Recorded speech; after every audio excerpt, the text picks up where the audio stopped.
Welcome, everybody. My name is Don Sherburne with Lisbon Falls Baptist Church Missions Committee. And we've been trying to do something like this for quite a while, and now we finally have the equipment to work with. So we're going to start a little series of meetings with our missionaries. And this is called the Table Talk, an informal talk with the missionaries, giving them an opportunity to share some of the things that they might not have the opportunity to do so on a Sunday morning or when we have them with us because of priorities of time and what they'd like to do at that point in time. So we've created this setting and we look forward to doing it in the days ahead. Today we're starting off with Sam. This is a special joy for me. Sam is my son and looking forward to hearing from him today. So Sam, go ahead, introduce yourself and tell us a little bit about yourself. Well, this is my father, Don Sherburne. Like you said, my name is Sam Sherburne. I grew up here in Maine, was born in Brunswick, lived in Durham most of my life, and grew up in the church to two godly parents. So I had the privilege of being involved with ministry, with church, with everything involved in that since a very young age. At the age of 6, I received Christ as my Savior. My sister led me to the Lord. I had heard all the things in Sunday school till that point, and at some point I came into consciousness that it was a personal decision that I had to make to receive Christ as my Savior. So after that, grew up in the church, involved with church things. I lived a normal child's life, I would say. And then finishing high school, when I was trying to decide what I was supposed to be doing with my life, we talked with my parents about doing a year of Bible school. But I think part of my inner rebelliousness wanted to do something a little bit different from what everybody else did. Especially here in Maine, the Christian community is very small. So young people are going to go to Word of Life in New York, or they're going to go to MBBI in Canada, or maybe another Christian school here in the States. But my decision was to go outside of the States and look at different programs. And through Pastor Rodrigo, actually heard about the bilingual program in Argentina. So together with a friend from school, we went down there. And yeah, that's kind of a brief summary of my life. Okay. All right, Sam. So tell us a little bit about school. How long were you there? You went down for the language. Yeah. And so that's a one-year course, but seems like we missed you around the house for a lot more than 1 year. So yeah. Well, I'm not sure if missed was the right word. I went down, in September 2013, September 5th, 2013. That's my stamp in my passport. We went down for the first time to Argentina, and the bilingual program it's for like 9 months, 9 or 10 months. So it's supposed to run from September through June, I believe. So our first 3 months are language classes with English Bible classes. Then we transition into the summer camp down there, which is January and February. So January, February, March, we continue to have language classes, but now mixed in and hearing our morning chapel sessions in Spanish and doing devotions in Spanish, living in rooms with Spanish speakers. And throughout that whole phase of language learning, God kind of moved things and led me to stay on for my full first year. I got involved with a ministry that's called the Show Infantil, a student ministry there at Word of Life Bible Institute in Argentina. And because I decided I wanted to be part of that ministry and have that opportunity throughout the year, I had to stay on for my full first year. So that turned 10 months into, can't do math, probably 15 or 16 months, a little bit over a year. And then from there, my goal was to come back to the States. I was considering at that time bivocational missions, so studying either language to teach English or maybe medicine. So I was looking at those types of programs at different schools here in the States. And my goal was to finish in Argentina and come back to the States and study, and then go into some type of ministry with that end in mind. But God continued to open different doors and close doors for me, and I ended up staying almost 5 years. So I came back to the States for good in March of 2018. So what did you do when you got back to the States at that time? So when I came back in March of 2018, I kind of came back with the end goal in mind to go back to Argentina. So I came back in 2018, and in the fall of 2018, I started school at Liberty University, where I studied theater, and eventually graduated with a degree in interdisciplinary studies. So not a useful title, but I learned what I came back to the States to learn. So I studied theater and finished last March, or last May, I guess. So yeah, that is. So why theater? Why theater? Well, growing up, I loved theater. Well, to be honest, I went to the Christian Academy here at Lisbon Falls. I'm not sure if I mentioned that. But we didn't really have a ton of opportunities, like with AC school conventions.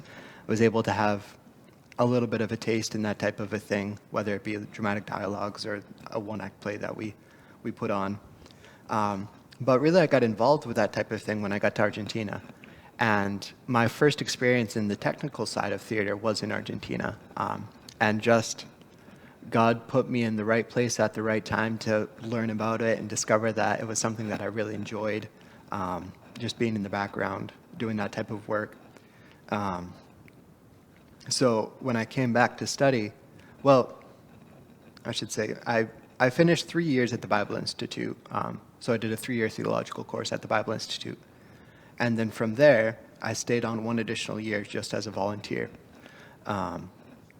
And it was through that year that God led me to kind of decide to stay on full-time for the future.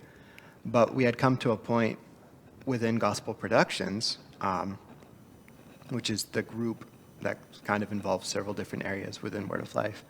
But we had come to a point where there was a couple of people that had received formal training that kind of had a little bit of a higher education when it comes to production. But we saw the necessity for more people to get formal training, for more people to be able to go to school and learn about that, to be able to continue to do things with excellence, and to be able to reach a newer generation with new technologies, etc. So the goal coming back to the States was to study theater, study production, and learn those types of things. Okay. All right. So let's go back to that. A minute ago, you mentioned that in your 4th year, you decided that you determined that that was where you were going to focus and for the future. And so could you explain a little bit about how God called you into that and let you know that that's what He wanted you to be doing? Absolutely. So like I had mentioned, my goal going down at the beginning, or my kind of vision when I was finishing high school, was to go into some type of bivocational missions or ministry, or even just get into the secular work field here and kind of use that as ministry. But so I kind of had that in mind as I went throughout my schooling in Argentina. In fact, I did my TEFL certification, or Teaching English as a Foreign Language certification. I was working in the Christian Missionary School on campus in Monte, where Word of Life is located. I kind of was pushing towards that to get experience in that, to understand how that type of ministry works, thinking that was where God was leading me. And when I started to get involved with Gospel Productions, I kind of saw that as something that I was doing well. I was a student. That was kind of a temporary thing. But in my 3rd and 4th year, God began to open my eyes as to the extent and the open doors that we had with that type of a ministry. Without going into details, we met a couple in Argentina that are now missionaries in North Africa. And their whole ministry is based around art and that type of a ministry, and to be able to see someone that's using creativity and to be able to use that side of our humanity, essentially, as a ministry, as an open door to be able to minister to others. That, and just seeing how, beginning to have a consciousness of how effective those ministries are, whether it's Renacillos or the Show Infantil or the programs that we're able to do on campus. So that was just part of it. And then God kind of confirming that in a personal sense. There was a couple passages that he used in my third year as a student to kind of lead me towards that. One of them is in Exodus, beginning of Exodus, in Exodus 4, when God is calling Moses. And Moses is coming up with his excuses, and he's saying, well, how am I supposed to know, or how am I supposed to show them? And God says, what's in your hand? And Moses says, my rod, or my staff, my stick, essentially. And that's, we see throughout all of Exodus and through the law that staff was kind of Moses' symbol of authority. That was the sign of God being with Moses. We see it when he performs the miracles and water out of the rock, parting the Red Sea. His staff is always there. God had equipped him and used what he had for the ministry that he was about to fulfill, leading the people through the wilderness. He had been a pastor or a shepherd, for 40 years in the wilderness, and then he was going to be a shepherd of the people for another 40 years. God had given him the tools that he needed. And in that same way, within Gospel Productions, like I said, I got to Argentina, I didn't know anything. I'd learned a lot of construction stuff from my dad, helping in the house. But as far as lighting or electricity or anything like that, I didn't know anything. But like my second year in the Bible Institute, my second year in the Show Infantil, the fellow that had been traveling with us prior was moving on to a different Word of Life campus. He was going into a different type of ministry. And so there was an opening there with the show.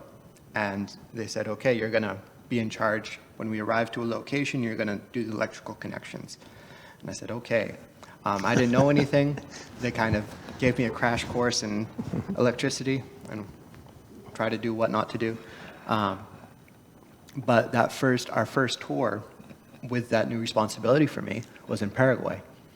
And one of the people on staff in Paraguay, his name is Marcelo, he traveled with us for pretty much the whole tour. And every time I went to make a connection, he would show me what to do. He would kind of talk me through it, have me do it, so that I'm learning those things. And then through the rest of the year, continuing to learn. Sometimes there would be a municipal electrician there that would make the connections for me, and I could ask, and he would show me what's happening, how, why. So that, kind of learn by trial and error sometimes, but thankfully God protected me through that. But all that to say that God had already given me the tools and the open doors to be able to be part of that ministry. And it maybe was something that I hadn't been considering. And then the second passage that he kind of used to make me realize that he had opened those doors for me was in Revelations 3. In Revelations 3, 7, and 8, he's writing to the church in Philadelphia. And Christ represents himself to each of the churches. In Revelations, he presents himself as something in particular, and I'm actually going to read the passage. And Revelations 3:7 says, "And to the angel of the church in Philadelphia write, the words of the Holy One, the true one, the one who has the key of David, who opens and no one will shut, who shuts and no one will open. I know your works. Behold, I have set before you an open door, which no one is able to shut. I know that you have but little power, and that you have kept my word, and you have not denied my name." And as I was going through that passage in one of our classes, Daniel and Revelations, I kind of took that letter and was thinking about it and thinking about how God is the one that opens the doors for us in ministry or in life in general. And he had given me a wide open door for ministry in this specific area of Gospel Productions. He had given me confidence with the staff and the people that are in charge of down there at Word of Life. I was responsible for a lot of different things on campus. I was responsible for the lighting for the events. I was responsible for the lighting and the sound when we traveled with the show.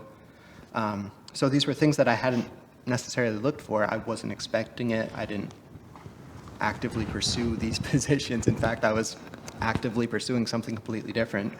But God put me in those situations and gave me those open doors, and eventually I came to realize that that was truly where He had put me and why He had put me there was for a future in that type of ministry.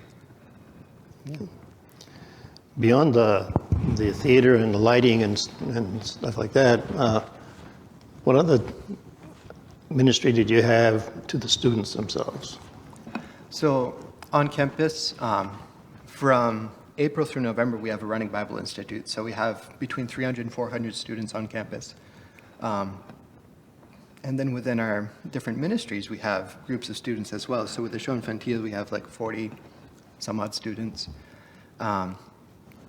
So throughout the school year, as people in staff or as upperclassmen, there's a lot of responsibility as far as the leadership and discipleship of the newer students that are coming in. And as a missionary staff and volunteer staff, we have the opportunity to be involved one-on-one in discipleship with the students. Each of us are given 3, 4, 5 different students throughout the year that throughout that year, throughout their time at the Bible Institute, they will be under your mentorship, I guess, to be able to be part of their lives and help them, like my mentor, discipler, I guess, Marcelo, helped me to understand where God was leading me to, what doors He had opened for me, and so then to be able to return that and help new students growing up in their faith, because you come to the Bible Institute, not everybody has been saved their whole life. Some people got saved at camp last year and are coming to the Bible Institute the next year. So there's a lot of awesome opportunity for student ministry there at the Bible Institute. And then throughout camps as well, we have a huge volunteer staff that comes in for camps. So young people from all over the place will come in, teens, that we have a great responsibility and opportunity there throughout the camp season to disciple and to encourage them. All right, so now you're here in the States, and what are you doing during this time frame that you're here? Well, since, last spring I finished up school, I was working over the summer, and then in last August, I went through the deputation program with Word of Life and was put as a full-time missionary with Word of Life. I've been traveling around visiting, doing deputation, raising support, sharing about this ministry, about different opportunities to be involved in the ministry. And then beyond that, and kind of having that as my primary ministry right now, I guess, to be able to get back to the field, God has continued to open doors to be involved with Word of Life from here, from Maine, via my computer, which isn't quite as much fun, but it's certainly still a blessing to be able to be involved. And as well, like here in my home church, would be involved in the youth group and wherever I can be a hand, I guess. I know, like, one of my spiritual gifts is service, and so that's what I enjoy doing. So being able to have even just little things to be involved with here in the church is still something exciting, to be able to be involved with that. And so as I continue to have to wait to be able to return to Argentina, God continues to open doors for things that we can do, or that I can do, to stay involved here in Maine or here in the country as well. Okay. I know one of the things that missionaries, probably their least favorite part is the idea of raising support. At the same time, it's an exciting part for them because it's an opportunity for them to go out and to share their ministry with churches and individuals. That's what you've been doing over these last few months. With COVID-19 and everything going on, that's kind of changed the whole picture of how that's done.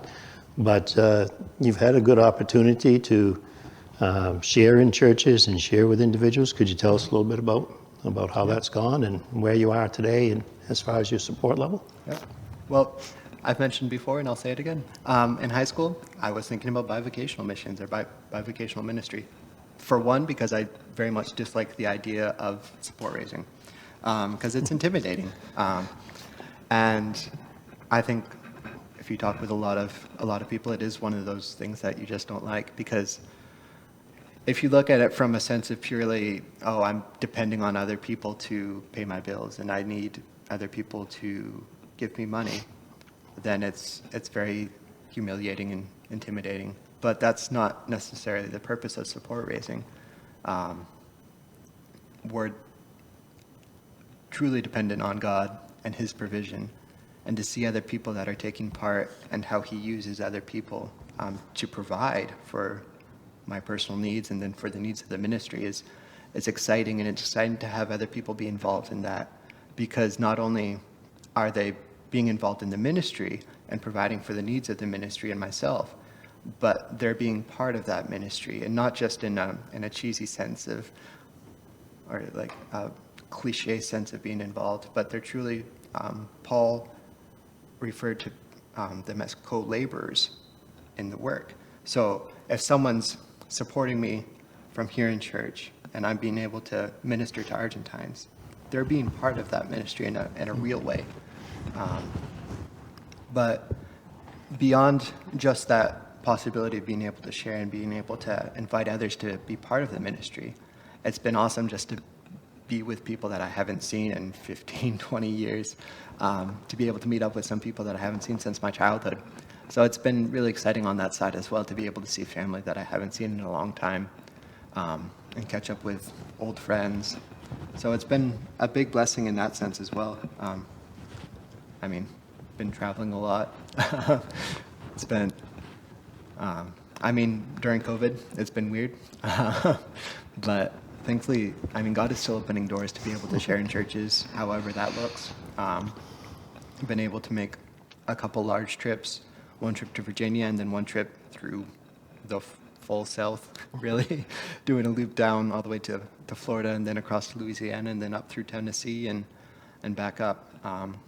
But God's truly provided in crazy ways, but also has kept me safe through it all. I got COVID once and thankfully recovered well, no bad symptoms or anything. But yeah, it's been awesome to see the provision and care of God throughout the whole journey. Okay. Have you have any support from individuals or churches outside of the U.S.? Yeah. So when I came back in 2018, Marcelo, my mentor in Argentina, and he's the director of the show Infantil and Gospel Productions. It's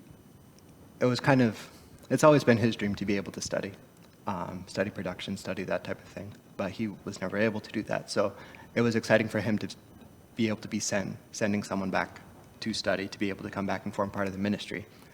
And part of that, when I came back to the States, is he made a commitment to be able to help in whatever he and the ministry could do.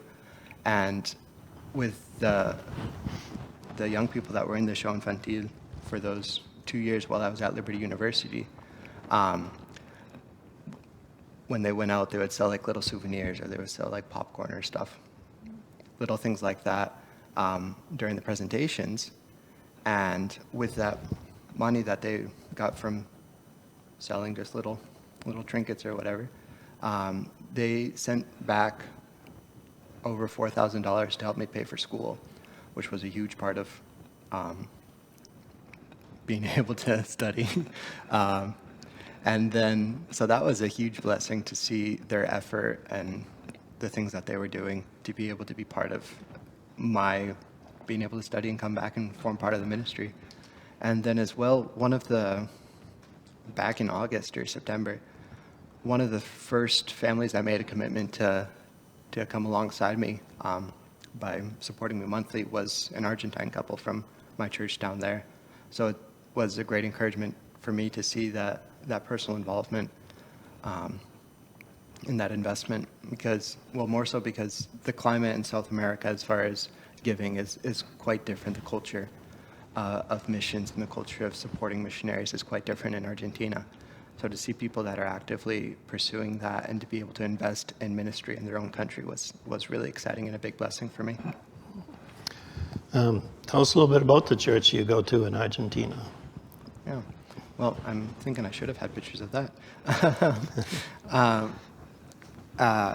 Well, as a student, I was involved with the show infantil, like I said.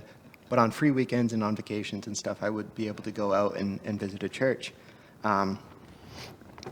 So I began to form a relationship with the church and kind of get to know the young people. And some of the families, get to know them. And become quite close with some of the families as well.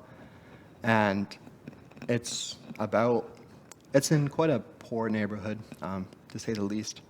And that whole zone is quite precarious. But it was a small house church. There was a divide in a larger church, and so they started up this church in the neighborhood with the vision of being able to reach that neighborhood for Christ and be a light in that neighborhood. And it's continued to grow with a great young people's ministry, with the teens in the neighborhood there and the kids. They get together and play soccer on Saturdays, and then after be able to share the gospel. And it's a really tough place for ministry in every sense. One of the biggest things, just to kind of give an idea of the ambient that you're working with, is the young people, when they're going out and inviting these teens to come to youth group, it's not the teens that are opposed to coming to youth group. It's the parents that are saying, no, they shouldn't be at church on a Saturday afternoon or Saturday night. They should be out partying like all the rest of the world does. So there's a lot of opposition, not necessarily just from the young people, but from the families and from the next generation. So it's a difficult place for ministry, but they've been a great encouragement to me, and in the future, looking forward to be able to be part of that church and be part of the ministry there. Okay, so when you go back to Argentina, what exactly is it you'll be doing with Word of Life? Can you describe a little bit about what the work is and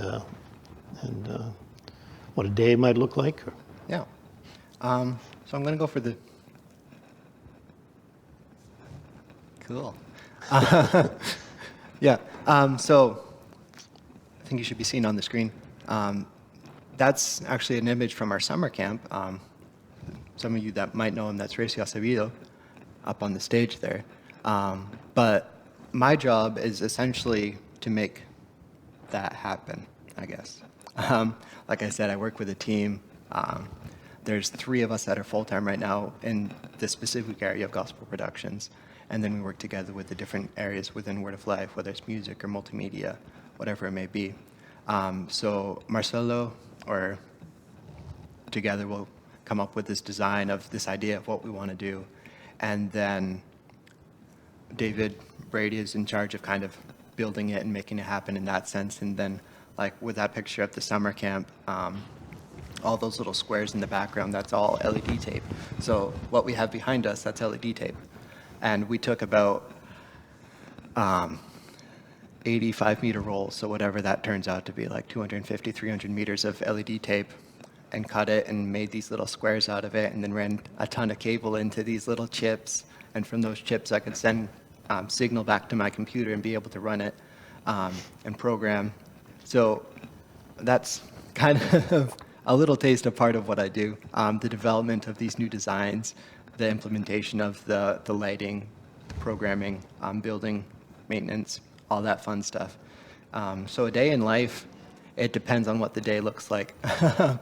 Some days it might just be sitting in an office, punching numbers into an Excel sheet, making sure all our, because when you have to go out and buy supplies, we have to be able to give account for those. So sometimes it's just office work. Sometimes it's going in and thinking, okay, we have a missions conference coming up. what is that going to look like? So we'll say, okay, we want to focus on this missionary and this story. So then it's sitting down and writing out how we're going to portray faithfully the story of this missionary, and then how to bring a challenge through that story with the children's show. Setting up new stories, building new stories, deciding how that's going to look, how we're going to travel, being in communication with local churches, seeing how we're going to set up our tours to be able to travel and visit churches. But yeah, so it's a normal 9-to-5 job, I guess. So this picture of the children's show here looks like it's just set up in the middle of a field or something. What are your settings? Where do you set up for these children's shows? So, well, that's a nice setup right there, because we have like this amphitheater, and the people have a cement place to sit and all that.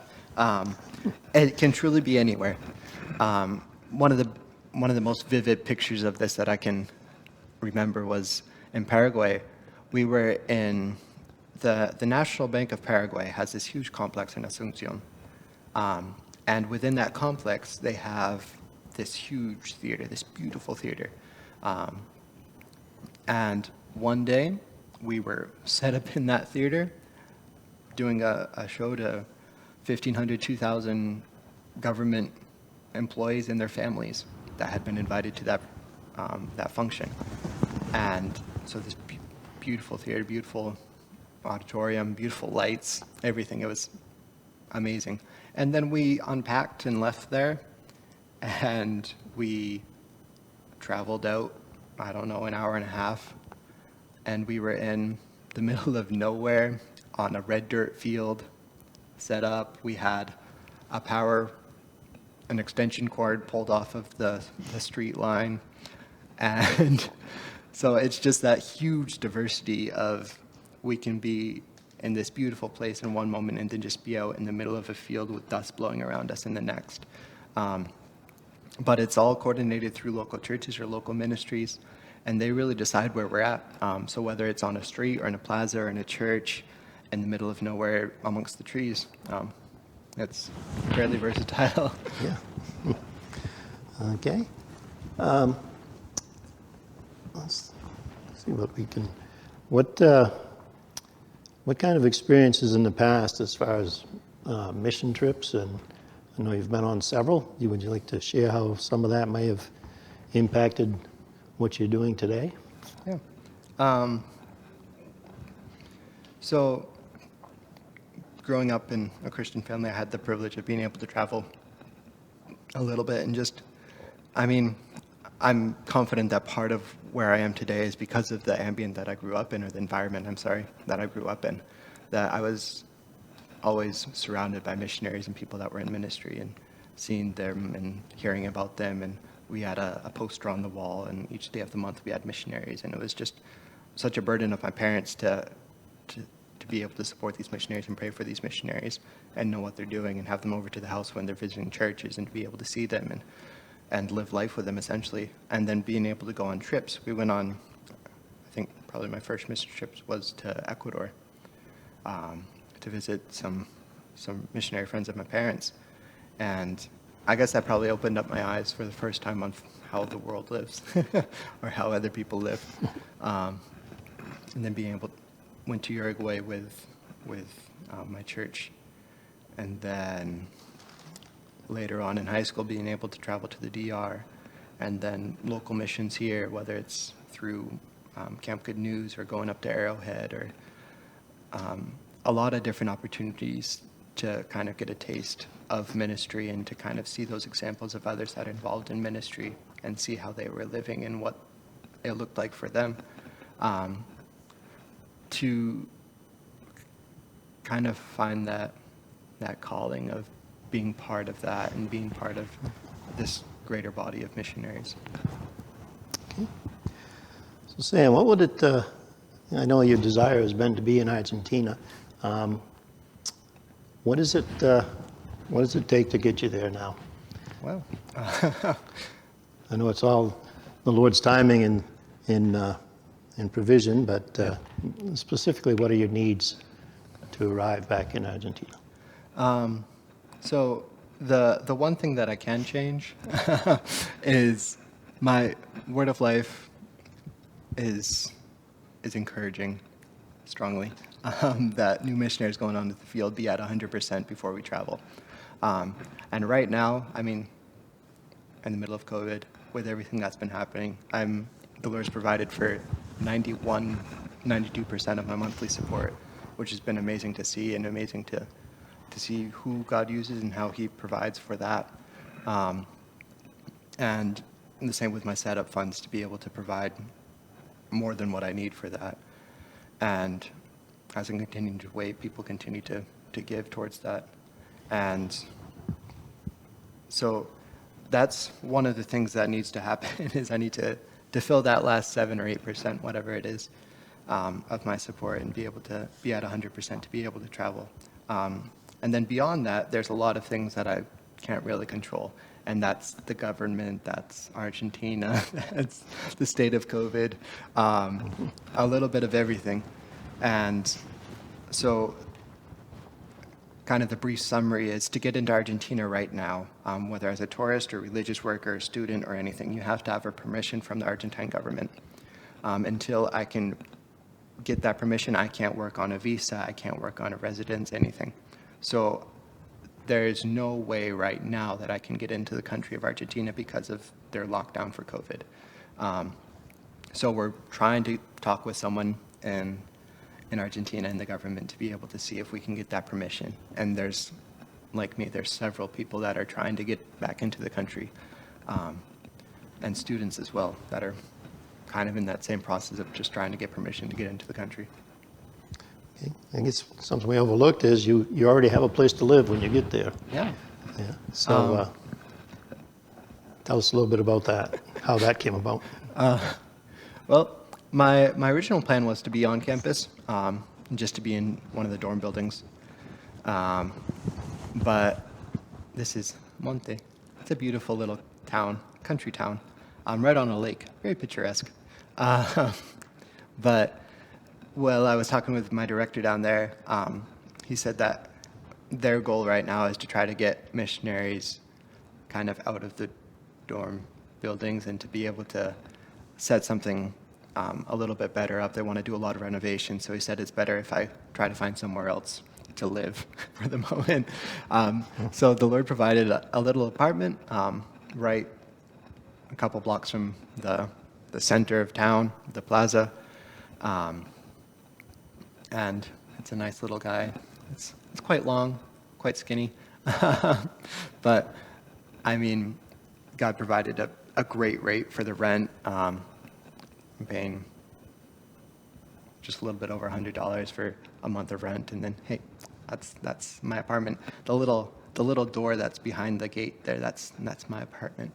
I haven't been there yet, but I can look at it. But, I mean, looking at rent in other places around, I was able to find a very cheap, reasonable place, and it included all my utilities. So that was a big blessing, and now I'm paying rent and getting things fixed up, I guess, getting it painted, getting some furniture and stuff, but it's waiting for me. Okay. Is there anything else you'd like to share? Or, Yeah. Well, our centerpiece today, brought to you by Argentina. It's been an awesome privilege to be here, home, at my church, being able to share about the ministry that God's brought me to. And whatever, I'm confident that all of us have a part in missions, whether it's physically going to another country or whether it's here in the States. There's a common kind of analogy of there's the people that go into the hole, and then there's the people that are holding the rope of the people that are going into the hole to save the person that's lost in the pit.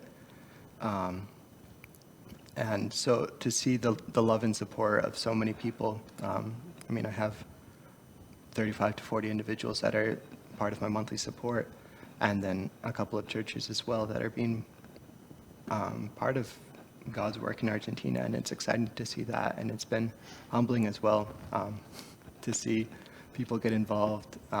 One of the first people that jumped on to my monthly support was a college friend, and it was just a huge blessing to see other people that are excited about the ministry and excited about what God is doing. And I'm just very thankful for the opportunity to be part of that. So thankful, first of all, for the ministry that God has given me. And then second, for the support of the church, of my parents, Don and Judy. They're wonderful people. I'm just going to put a plug in for them. Hopefully there will be a home in or a hole in the home soon if anybody needs to crash with them. But yeah, so it's just thankfulness, really, to this church, to everybody that's been part of my journey until this point. This came to me one other thing while I've been watching you at home. I know that Sam's been doing a lot of work online, and in fact, they set up their summer camp down there. He was doing a lot of the sets and stuff for the campus down there from up here, and then they go down there and implement it. But recently you've been working on a proposal for something at the school. What is that you've been trying to do recently? Yes. So yeah, well, like I said, I was able to participate a lot just online. So programming lights here for something that's happening down there, doing designs in SketchUp and things like that to be able to implement down there. But one of the projects, well, I have two projects right now that we're working on. One of them is, good news. We are open this year for students at the Bible Institute. We have capacity of 250 students at the Bible Institute. So we're getting ready to bring those students onto campus. So that's one of the projects I'm working on right now, is a set for we're going to shift into our smaller auditorium. So we're working on a set for that. And then the other bigger project is, we've been talking for a while now about doing a course, kind of like the bilingual program was for me, where students are coming to the Bible Institute, and then apart from the Bible Institute classes, they have special things.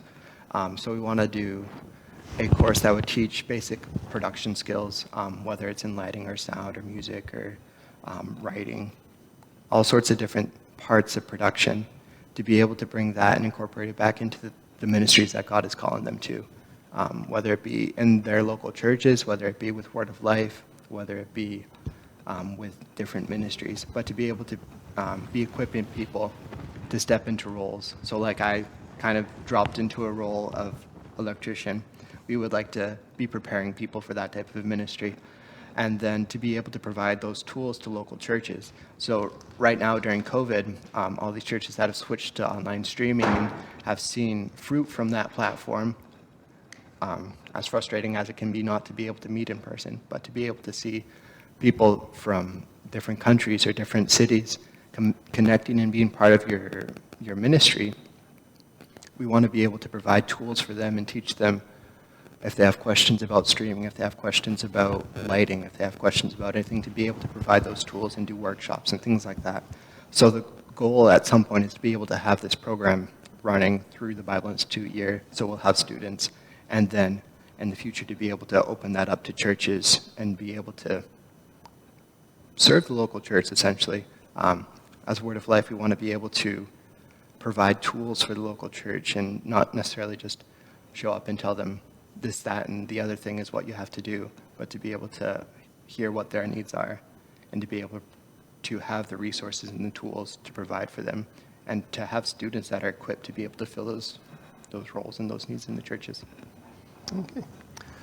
Well, thank you, Sam, for being willing to be our guinea pig on our first table talk. We appreciate that.